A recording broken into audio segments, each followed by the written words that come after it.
Bonjour, voici les titres au sommaire du journal Anti-Guyane de ce vendredi 30 avril 2010. En Guadeloupe, la Fondation Orange participe à la lutte contre la déficience auditive et vient de remettre un chèque de 20 000 € à l'association Caruc Interface pour son projet de restaurant où le service est assuré par des sourds et malentendants. En Guyane, le marché d'intérêt régional est en travaux mais reste ouvert. Demain, le MIR accueillera les clients pour une journée d'animation. En Martinique, les négociations n'avancent pas dans le conflit qui oppose les salariés des magasins Ecomax et leur direction. Principal point de discorde est la question du paiement du travail dominical et des jours fériés. La Fondation Orange fait de la lutte contre la déficience auditive son cheval de bataille et vient d'apporter son soutien à l'association Caruc Interface pour la réalisation de son projet Café Signe. C'est dans cette optique que la fondation de l'opérateur téléphonique a remis samedi dernier un chèque de 20 000 € aux membres de l'association basée à la marina de Rivière-Sens de Gourbert.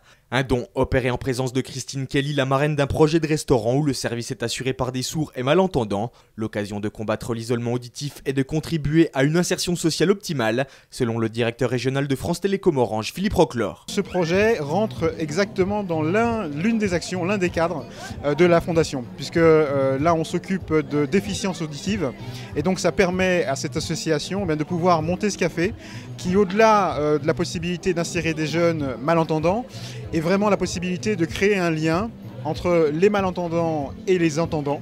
20 000 € qui permettront aux personnes en situation de déficience auditive d'accéder à la formation en langue des signes. Véritable plateforme de partage des savoirs, Café Signe devrait également jouer son rôle d'organisateur de spectacles et d'expositions culturelles. Le marché d'intérêt régional est actuellement en travaux. La mise aux normes des infrastructures du MIR servira à un meilleur accueil de la clientèle, mais aussi à améliorer l'entretien des zones de vente et des zones de stockage telles que les chambres froides. Le MIR comptera alors 12 loges destinées à la vente de poissons. Les 9 autres loges en construction vont accueillir les marchands de légumes et des restaurateurs. C'est un peu dérangeant au départ, mais bon, ça va avantager après, ça va être beaucoup plus beau, ça va être plus attractif, ça va attirer les clients. Mais apparemment, disons les gens, il y a beaucoup de monde, la clientèle qui vient et qui pense que le MIR était fermé, et ils repartent. Malgré les travaux, on essaie de faire le maximum pour pouvoir satisfaire nos clients. À l'occasion du 1er mai, le MIR sera ouvert au public. Les pêcheurs ont promis de pratiquer des prix intéressants. Après une semaine de mobilisation, il n'y a toujours pas d'avancée dans le conflit qui oppose les salariés des magasins Ecomax à leur direction. Les employés protestent contre la dégradation de leurs conditions de travail et pour le respect de la convention collective, notamment en ce qui concerne le paiement du travail dominical. Les grévistes demanderaient à être payés le double, comme un jour férié, tandis que la direction prétend que les salariés exigeraient le triple. Des revendications bien au-delà des capacités financières de l'enseigne. La CGTM-FSM menace d'étendre le conflit à d'autres supermarchés de l'île si aucune avancée n'était faite prochainement. Les rideaux de fer des 21 magasins de Martinique sont donc baissés depuis une semaine et cela pourrait bien durer car du côté de la direction, c'est quasiment un jet de l'éponge. Il est même question pour le groupe OYON, qui a repris l'enseigne il y a près d'un mois, de se retirer, selon l'avocat du groupe.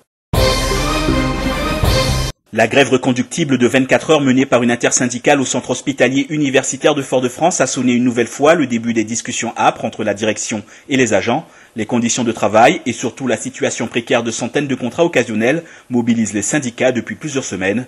Mais cette fois, la tension est bien vive car des échéances précises se dessinent s'agissant de l'avenir de l'univers hospitalier. L'audit commandé par la nouvelle direction du CHU laissait apparaître récemment un déficit de 36 millions d'euros qui laisse penser aux représentants syndicaux que ce sont prioritairement les contractuels qui feraient les frais des économies envisagées. L'Agence régionale de la santé sous l'égide de son directeur, Christian Ursulé, devrait participer aux prochaines rencontres prévues avec la direction du CHU, car il apparaît clair désormais que seuls les compromis permettront à l'établissement de faire face à la crise qu'il traverse, sans pour autant pénaliser les milliers de patients qu'il accueille chaque année.